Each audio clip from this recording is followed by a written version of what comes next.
It's my destiny! Mine! I am the prophet!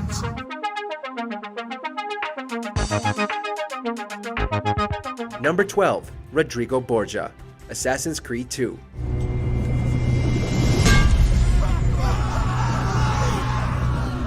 Considering the entire story of Ezio's 23-year vendetta leads up to this fight, its execution leaves a lot to be desired.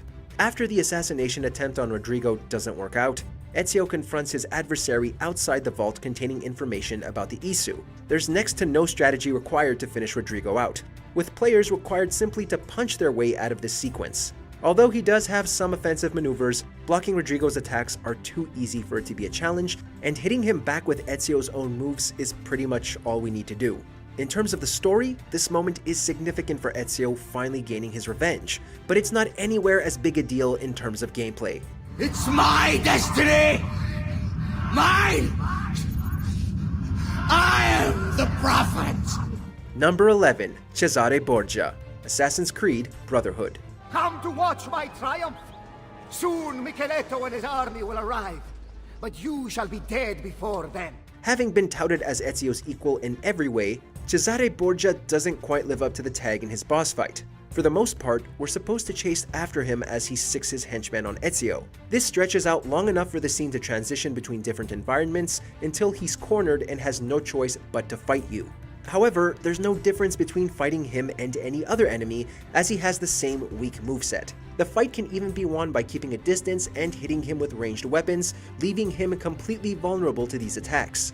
The backdrop of the battle is no doubt intense, with the game reaching its climax, but its fight itself is hardly original. No man can murder me! Then I leave you in the hands of fate. Number 10. Damos, Assassin's Creed Odyssey. The one you love is dead. My destiny is clear.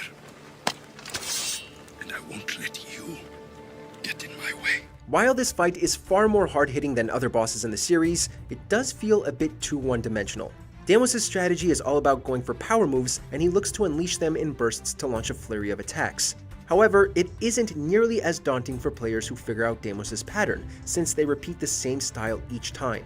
It also helps that Cassandra is quick and agile, making dodging Damos' attacks simple enough to accomplish. The climactic encounter does live up to its narrative significance, coming across as a fight to the death amongst siblings where Cassandra's inner conflict is understood. The boss fight is also fairly restrictive for those of us wanting a steady pace in gameplay, as frequently dodging Damos can get boring real quick. Now when I look at you, all I see is death. Number 9. Laureano Torres, Assassin's Creed 4 Black Flag. Por favor, está aquí! ¡El pirata está! The ending of this game is a scramble for protagonist Edward Kenway to stop the Templars from accessing the Isu Observatory. Having tailed Torres into the observatory, Edward is interrupted by Torres' henchmen, who provide the conflict for players in this boss fight. Fundamentally the same as taking on enemies in general, there's the catch of avoiding the force fields that Torres projects using the Isu technology, which can make things confusing. This continues even after dispatching the henchmen, as the force fields interrupt scaling the walls of the surroundings to get to Torres. All in all, it's still a simple enough sequence where the task is to get into a position to assassinate Torres, although the game succeeds in providing a sense of finality about the boss fight as the end of Edward's story. With everything I've seen and learned in these last years, I do believe it. You wear your convictions well. They suit you. Number 8. Liam O'Brien, Assassin's Creed Rogue. The homestead. That was Chevalier. I don't miss! Liam don't! A blend between combat and a chase sequence, this fight has the additional element of the collapsing environment. After the Isu temple is set off by an earthquake, player character Shay Cormac has to hunt down his former best friend Liam to end their rivalry once and for all. The majority of the boss fight involves closing in on the fleeing Liam, with the breakdown of the temple providing several diversions that we need to use parkour to overcome. Liam's involvement is present throughout as well, as he makes sure to take shots at Shay with his gun should players come too near. Although not the greatest challenge, the fight is still a good way to end the game's story, with the fast-paced nature of the chase setting up a clash between former friends that is satisfying to win.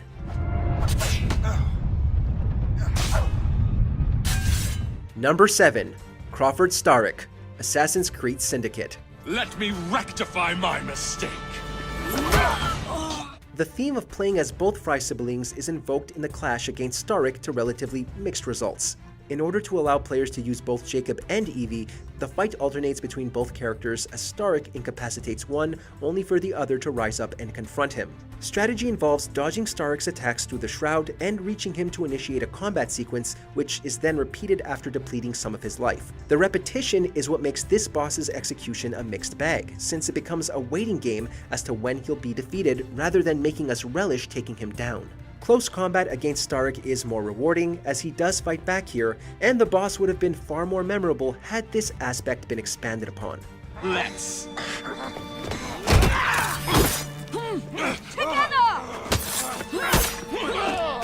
Number 6. François Thomas Germain, Assassin's Creed Unity. Mademoiselle de la Serre as well. This is quite the reunion.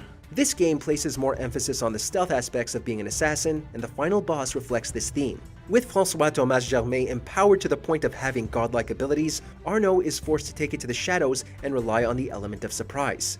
While the general idea is to assassinate him as any other opponent, a challenge arrives in the form of the villain's frequent use of lightning-based attacks that means we can't be in one place for too long. It's overall pretty satisfying to navigate around the environment and launch a successful execution, although the lack of diversity in gameplay is apparent. The boss would have benefited from having elements of a one-on-one confrontation, and the complete focus on stealth can feel slightly anticlimactic. Number 5. Prince Ahmet, Assassin's Creed Revelations. A big fight field surrounds the climactic battle between Ezio and Prince Ahmet, leaving no doubt that Ezio's long journey has neared its conclusion. Playing out like the ending of a blockbuster action movie, most of the sequence involves chasing after Ezio's adversary while guiding him through the air to take out Ahmet's minions. With the life of Ezio's love interest Sofia on the line, the stakes are raised to an appropriate level. Although the chase does get extended more than it probably should have, the transition to fighting Ahmet one-on-one maintains a steady flow within the gameplay. The ending of the battle feels relatively rushed due to the short time Ezio and Ahmet tussle in midair, but it does retain the relevance to the plot and the personal antagonism the rivals have for each other.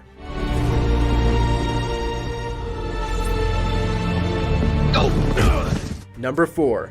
Basim Ibn Ishaq, Assassin's Creed Valhalla. Forgiveness is impossible. We shared so much in England.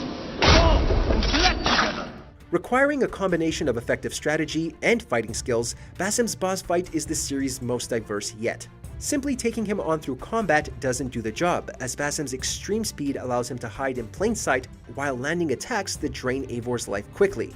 It's only by defending his offense and retaliating with immediate attacks of Eivor's own that Basim can be dealt with. The changing nature of the mission's environment offers room for the player to refresh and prepare for the next phase of Basim's boss fight as this sprawling story finally comes to its conclusion.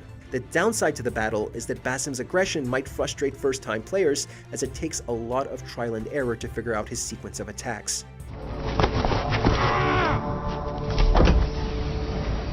Number 3. Lucius Septimius, Assassin's Creed Origins. Caesar is the father of understanding. You and Caesar will die. You are meddling with the affairs of the Order. The Order is greater than Rome. The epilogue to Origins' story sees players take on the role of Aya after having spent the game playing as Bayek. While she has the same controls, Aya has a real challenge to face in Septimius, whose chained weapons offer him range to unleash strong combos and hits. Keeping a fair distance is a given, yet Septimius is prepared for that as well, and tends to launch powerful strikes if players take too much of a step back without making a move. This makes the fight particularly exciting, as we're motivated to be directly involved and be creative with Aya's moveset. The fact that this is the final arc of Aya's long-running arc in the story adds to the thrilling atmosphere, with the fight feeling like a true hero going against a Goliath-like villain.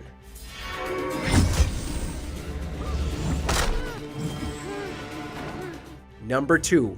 Hakim Kenway, Assassin's Creed 3.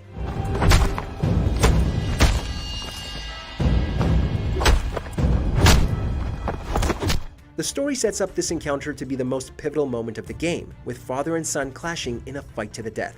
Gameplay isn't flashy by any means, since the method to defeat Hakim is to simply direct him toward the surrounding objects. However, the dialogue between the two makes this boss fight feel extremely personal, as Hatham's taunts rattle Connor's mind.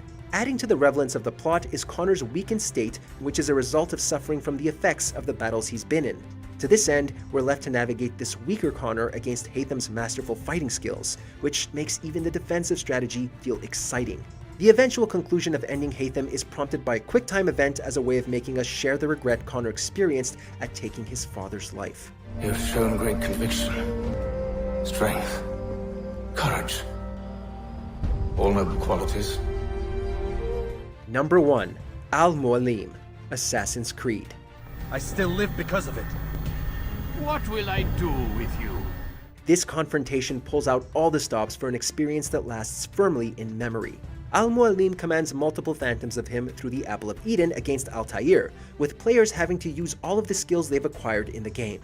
The difficulty level is high in this boss fight as a way to establish how the odds are stacked against the protagonist. As much of a cinematic experience as it is in gameplay, AlMualim halts the fight to fill in gaps in the story. This serves as a break from the barrage of the boss's offense, following which we're free to take on AlMualim again to bring an end to this threat once and for all. The fight is a worthy blend of combat and storytelling that brings all of the elements of the game together. Check out these other great clips from MojoPlays, and be sure to subscribe and ring the bell to get notified about our latest videos.